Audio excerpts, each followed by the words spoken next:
Alright, this Grimey Gee, I'm about to do a perso with High Thoughts TV. Smoke a perso sweet with High Thoughts TV. Y'all know what the fuck we doing, man. It's High Thoughts TV. Niggas hot in the bitch, man. I'm smoking a perso sweet with High Thoughts TV. Let everybody know exactly who you are, where you from. Yeah, Grimey Gee checking now from New Orleans. Just moved out to the Houston, you know what I'm saying? Being new to the city, what was some of a few differences you already done picked up, you know, Houston and New Orleans? It's a big difference, like, as far as the culture, you know what I'm saying? It's way different than Louisiana. Like, it's more love out there. Out here, it's really like, every man for themselves, you feel me? But that's the type of environment I had to adapt to anyway, so I was already ready for it, you know what I'm saying? I'm just prospering, you know what I'm saying? I'm really in my prime right now. I said I was gonna be in my prime at 25, but I just come back to the place I was born at, you know what I'm saying? I was really born in Houston.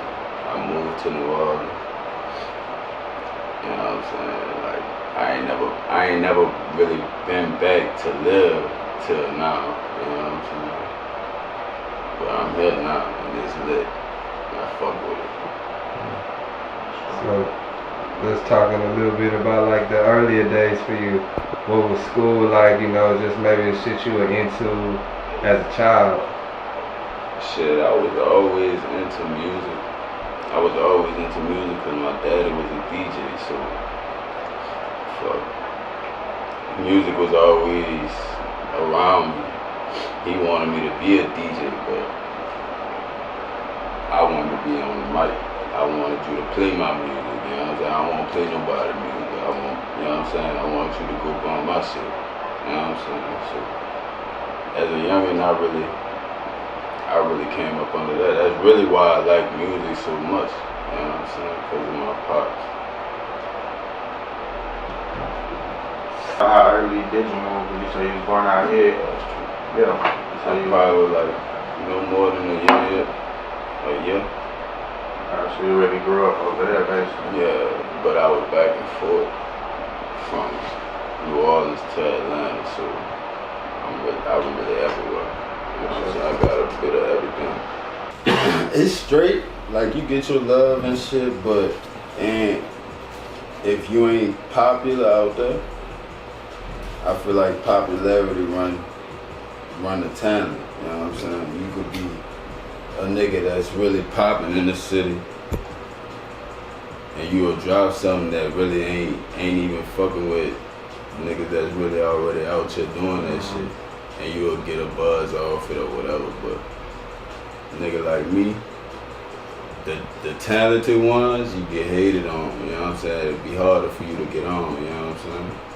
But I feel like out here, it's a easier opportunity for you to get on because it's a lot more opportunities. New Orleans small. There's a lot of rappers in New Orleans. It's overpopulated with rappers. You know what I'm saying? I feel like, shit, this was my best move to come out to. And you know, they say like it's really hard just to come up in the environment you started in. So like, you know, maybe even though you were born here, I'm sure you probably started most of your music endeavors in New Orleans. So for sure, people didn't really want to look at you as a artist or give you your craft and respect. So you gotta go build that fan base with, you know. You gotta build it somewhere else. That's for sure. You definitely gotta build it somewhere else. But I feel like you gotta take over your city first for you to be the man. So I ain't leaving the city, you know, and I'm just branching out. That's it. I still got my hands in the city, for sure. They know. For sure. Shit, was you saying that, you know, your pops was a DJ and shit? What's some of the like music that you was listening to early on that was being played at the crib type shit? Shit. Cause I know like over there, like I've heard in Louisiana, like Zero get mad love out there, like.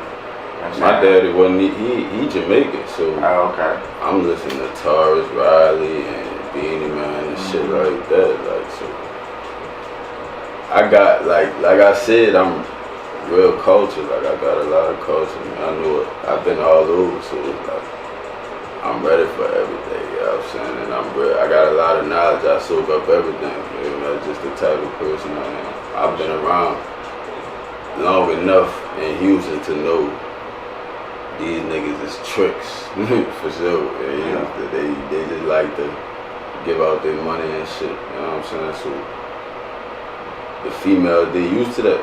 They won't come at a nigga like that, but I ain't. This ain't that. This ain't that. Feel me? So talk about like, what was it that might have struck that in you to start doing music? Like, what was that moment? Like, yeah, you know what? I think I can do this. Shit. Well, one of my pops friends had gave me a chance to, get in the studio, but he never let me get in there. Like, he was like, write a song. I'm gonna let you get in there. You gotta finish the whole song. I don't want you to waste my time. I'm like, all right. I finished the song maybe like 2-3 days. My daddy, he owned a record shop and it had a studio in the back of that bitch. So that's where I'm at. I ain't up there with him. I'm always in the back. He tried to get me out of there. I'm young. They smoke weed and shit. They Jamaican. They smoke hella weed. So he trying to get me out of there. But I'm staying back there. But anyways, I wrote the song, finished the song. The dude had ended up getting locked up or some shit like that. And they had shut the studio down. And I ain't never got the opportunity to, rap that shit. So ever since then, I've been writing shit. So I'm like, next studio I find, opportunity. I was young as shit. Next studio I find, I'm gonna get in there and write. I'm gonna record all this shit. I had a notebook full of raps, full of shit. That just motivated me to do it, really. You know what I'm saying?